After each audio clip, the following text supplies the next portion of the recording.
더불어민주당이 청주 상당의 이강일, 충주의 김경욱 예비후보 공천을 확정했습니다. 민주당 경선이 모두 끝나는 다음 주 총선 대진표가 완성될 것으로 보입니다.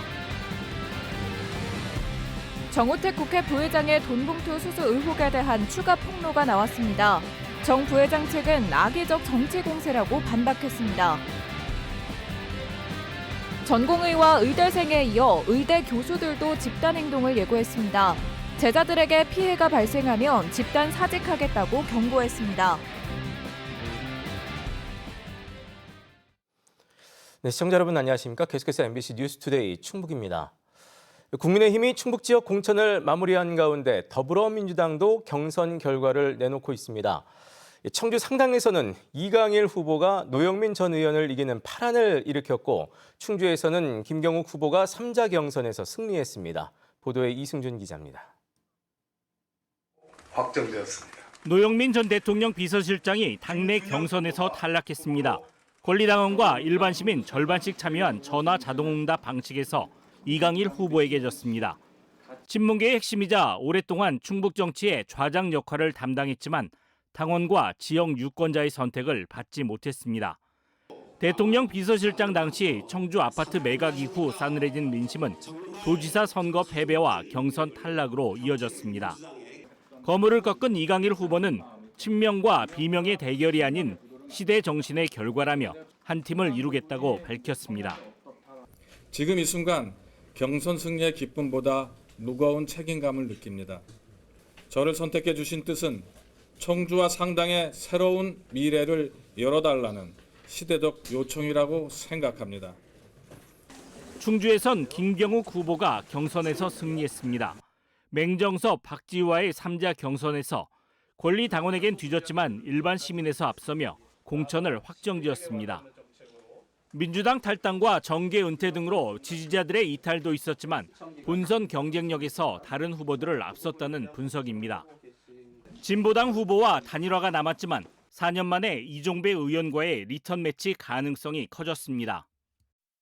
시민투표에서는 상당히 많은 지지를 받았고 권리당원 투표에서는 고전을 했습니다. 그래서 이제 그 뜻을 당내 화합을 반드시 이루고 힘을 모아야만 본선 승리가 가능하다는 것으로 받아들이고요. 중진 노영민 전 비서실장이 탈락하면서 남은 민주당 경선의 향방도 예측하기 어려워졌습니다. 삼선 도종환 의원과 이현희 예비후보의 청주 흥덕과 이장섭 의원, 이광희 전 도의원의 청주 서원도 모두 당원과 국민 50대 50의 여론조사입니다. 청주 청원의 송재봉, 신용환 두 예비 후보 간 경선은 국민 100% 여론조사로 치러집니다. 국민의힘이 일찌감치 충북 8개 선거구 후보를 확정한 가운데 민주당은 다음 주 초에나 대진표를 확정하게 됩니다. MBC 뉴스 이승준입니다. 정우택 국회 부의장의 돈봉투 수수 의혹과 관련한 카페 사장 측의 기자회견에서는 추가 폭로 내용이 이어졌습니다. 카페 사장 측은 정 부의장 측의 회유 정황이 담긴 녹취와 또 다른 돈봉투 전달 의혹을 제기했지요. 정 부의장 측은 선거를 앞두고 악의적인 정치 공세라고 반박했습니다. 김대웅 기자입니다. CCTV 영상에서 정우택 부의장에게 봉투를 건넨 카페 사장은 기자회견을 열고 정 부의장으로부터 돈을 돌려받았다는 자신의 기존 해명을 뒤집었습니다. 의뢰인이 정우택 의원과 보좌관에게 준 돈 중에 지금까지 돌려받은 것은 한 푼도 없습니다. 그리고 당시 기록해둔 전달 액수와 시기도 사실이라고 주장하면서 어제는 정 부의장과 나눈 메시지 대화 내용을 공개했습니다. 정 부의장이 2022년 9월 3일 점심 식사를 제안했고 당일 함께 식사한 뒤 정 부의장에게 과일 큰 박스를 가져가라는 내용이 담겨 있습니다. 정 부의장은 감사하다는 말과 함께 하트 모양 이모티콘을 보냈습니다. 당시 카페 사장이 작성해둔 메모에도 같은 날짜에 멜론 3박스와 100만 원을 줬다고 적혀 있는데 카페 사장은 멜론 3상자 중 큰 상자 1개에 100만 원이 든 봉투를 함께 넣었다는 구체적인 정황도 설명했습니다. 식사한 것도 맞고 그다음에 이제 과일박스에 돈 주고 연락한 것도 맞지 않느냐. 그게 제가 봤을 때는 굉장히 직접적인 증거가 되지 않겠느냐. 또 카페 사장은 정우택 부의장의 보좌관과 나눈 통화 내용도 공개했습니다. CCTV 영상이 보도된 뒤 보좌관이 자신을 고소하지 않겠다며 회유했다는 내용이라고 설명했습니다. 경찰에 어제 대표 여러 명 고소한 거 거기에 명단에 있거든. 근데 그거 빼러 가는 거야. 그러니까 걱정하지 마라. 그래. 또 보좌관으로부터 기자들의 이름과 연락처가 담긴 메시지가 왔고 정 부의장으로부터 돈 봉투를 돌려받은 것처럼 인터뷰했다고 말했습니다. 부장님이 혼자 와서 그렇게 돌려받지 이렇게 말씀을 해줬었어요. 그래서 저희가 어쩔 수 없이 이렇게 말씀을 드렸던 부분이었었죠. 저희가 이제 돌려받지는 않았어요. 이에 대해 정우택 의원 측은 식당에서 함께 식사한 사실은 있지만 돈을 받았다는 내용은 모두 사실이 아니라고 반박했습니다. 메모장 내용 중에 돈을 줬다는 내용은 모두 허무맹랑한 일방적 주장인 것 같고요. 전혀 사실이 아니라고 이미 최초부터 명확히 밝힌 바가 있습니다. 정 부의장 측은 또 이번 폭로가 선거를 앞둔 악의적 정치 공작이라면서 관련자들이 사실에 기반해 수사에 임하길 바란다고 밝혔습니다. MBC 뉴스 김대웅입니다. 한편 청주 상당에 무소속으로 출마한 송상호 예비후보가 녹색정의당에 입당했습니다. 송상호 예비후보는 기자회견을 열고 녹색정의당에서 기후정의를 실현하고 불평등에 맞서 전국민 돌봄 시대를 열겠다고 밝혔습니다. 한편 정의당과 녹색당은 노동과 녹색의 가치에 기반한 선거연합정당 녹색정의당으로 지난달 새로 출범했습니다. 진천군과 괴산군 그리고 음성군 등 3개 군이 공동화장장 건립을 추진합니다. 3개 군은 최근 공동장사시설 건립을 위한 추진위원회 구성을 마무리하고 올해 안에 사업 대상지를 선정해 화장로 5기 규모의 화장시설 건립을 추진하기로 했습니다. 이를 위해 3개 군은 이달 안에 음성군청에서 1차 회의를 열고 장사시설 규모와 장사시설 입지 공모, 또 시설 건립 비용 분담 등을 논의할 계획입니다. 앞서 중부 4개 군이 추진하던 공동화장장은 증평군이 경제성을 이유로 불참을 결정하면서 3개 군 공동사업으로 축소됐습니다. 전공의들이 의료 현장을 떠난 상황에서 의대 교수들도 집단 행동을 예고했습니다. 충북대 의대와 의대병원의 교수들이 정부의 의대 증원 계획을 강하게 비판하면서 전공의들에 대한 사법 절차가 이뤄지면 집단 사직에 동참하겠다고 밝혔습니다. 김은초 기자입니다.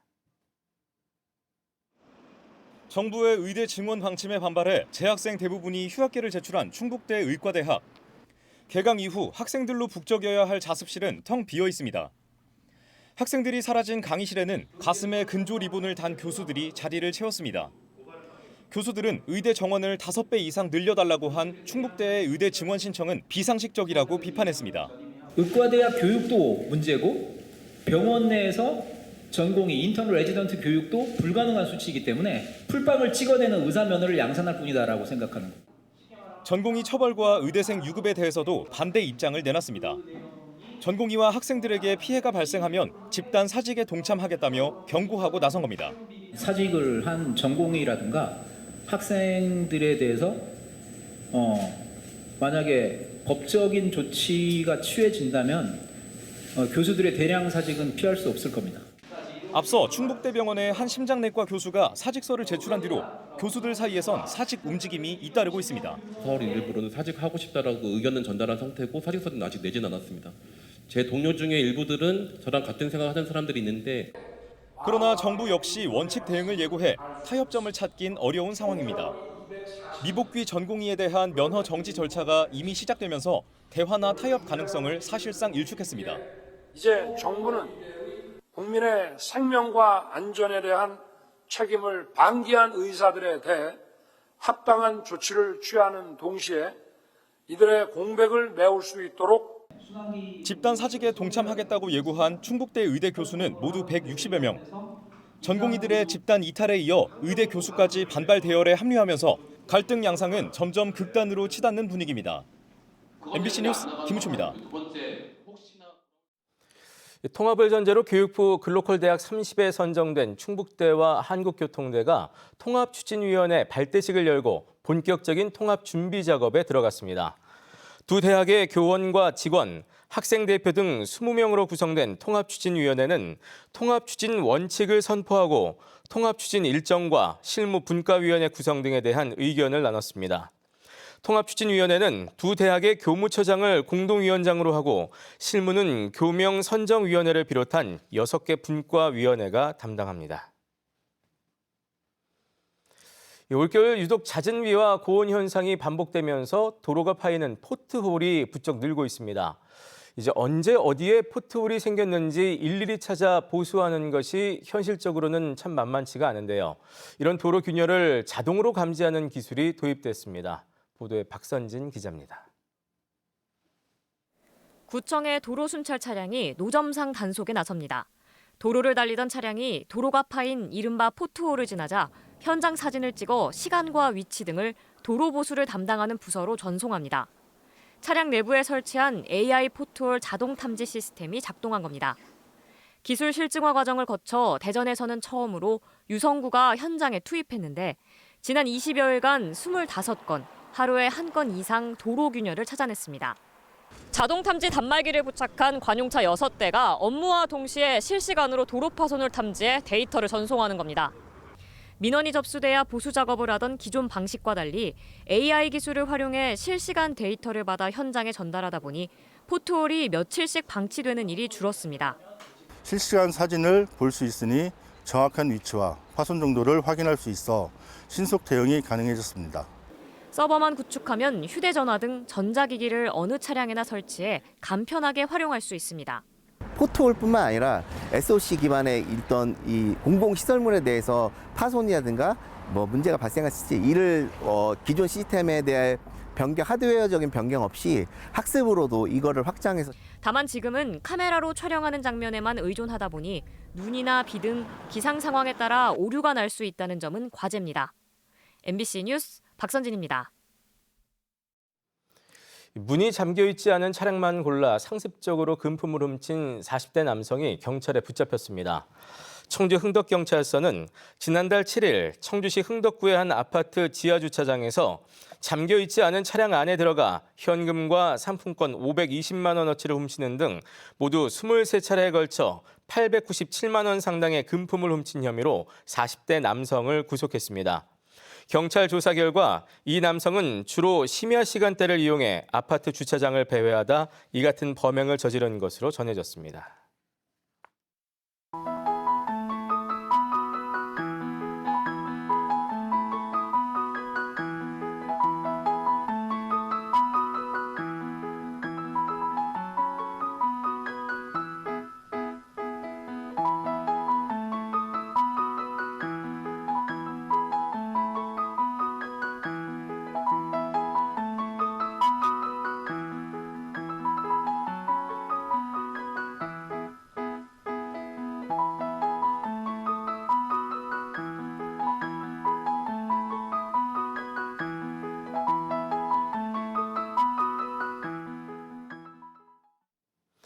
어제 저녁 청주시 내수읍의 한 플라스틱 제조 공장에서 불이 나 7시간 30분 만에 진화됐습니다. 한때 대응 1단계가 발령돼 200명 가까운 인력과 장비 50여 대가 투입됐지만 건물 붕괴 우려로 진화에 어려움을 겪었습니다. 당시 공장에 있던 노동자 10명은 대피해 다친 사람은 없었지만 3층짜리 공장 1개동과 생산 설비가 모두 소실됐습니다. 경찰과 소방당국은 펑 소리가 들렸다는 직원 진술을 토대로 정확한 화재 원인과 피해 규모를 조사하고 있습니다. 충북교육청이 새학기 운영을 돕기 위해 10대 신속지원처를 운영합니다. 지원 업무 영역은 교육과정 운영과 학교폭력, 다채움 플랫폼 운영, 또 늘봄 학교 등 새로 도입돼 학교 현장에 혼란을 줄 수 있거나 복잡한 업무로 도교육청은 10개 분야 업무 문의처를 각급 학교에 안내했습니다. 도교육청은 10대 신속지원처에 문의하면 업무 담당자나 콜센터 전화번호를 안내해 궁금한 내용을 해결할 수 있도록 도울 예정입니다. 지역 맞춤형 교육 정책을 총괄하는 증평교육지원센터 건립이 속도를 낼 것으로 보입니다. 윤건영 교육감은 어제 증평군에서 가진 정책 간담회에서 증평교육지원센터를 건립해달라는 이재영 증평군수의 요청에 타 시도의 사례를 참고해 적극 검토하겠다고 밝혔습니다. 이와 관련해 충북교육청은 증평교육지원센터 건립 부지를 제공해 줄 것을 증평군에 요청한 상태입니다. 한편 증평 충북교육청은 지난달 21일 진천군을 시작으로 도내 시군을 순회하면서 교육발전 정책 간담회를 열고 있습니다. 청주국제공항의 이용 권역이 충청을 넘어 전국으로 확대되고 있습니다. 충청북도가 지난 2022년 이후 거점 항공사인 에어로케이의 승객 현황을 분석한 결과 충북 외 지역에서의 항공권 구매가 전체의 약 82%를 차지한 것으로 나타났습니다. 권역별로는 서울 경기권이 33.6%로 가장 많았고 대전, 세종, 충남이 약 30%, 충북은 18.35%에 그쳤습니다.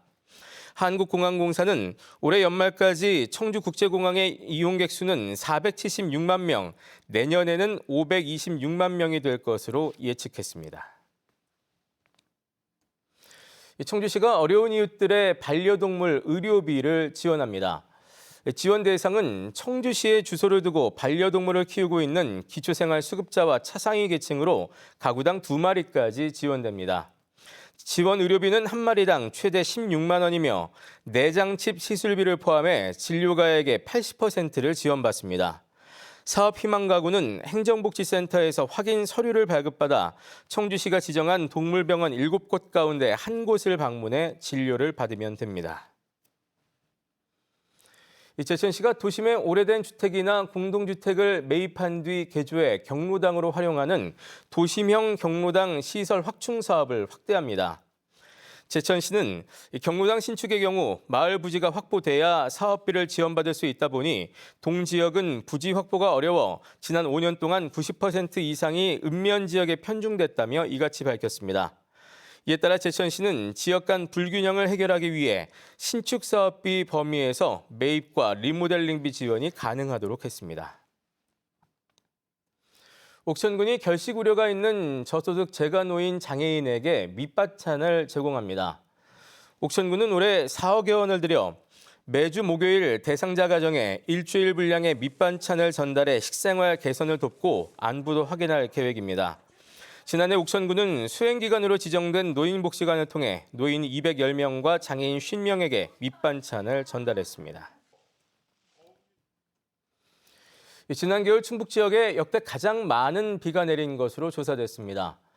청주기상지청이 발표한 겨울철 기후 분석 결과를 보면 지난해 12월부터 지난달까지 충북 지역 강수량은 224.3mm로 기상 관측이 시작된 1973년 이후 가장 높았습니다. 특히 12월에는 제천이 47.9mm, 충주 45.4mm, 청주 39.4mm 등으로 충북 5개 지역에서 일강수량 최고치를 경신했습니다. 또 지난 겨울 충북의 평균 기온은 1도씨로 2019년 1.2도씨 다음으로 높았습니다. 뉴스투데이 충북이었습니다. 고맙습니다.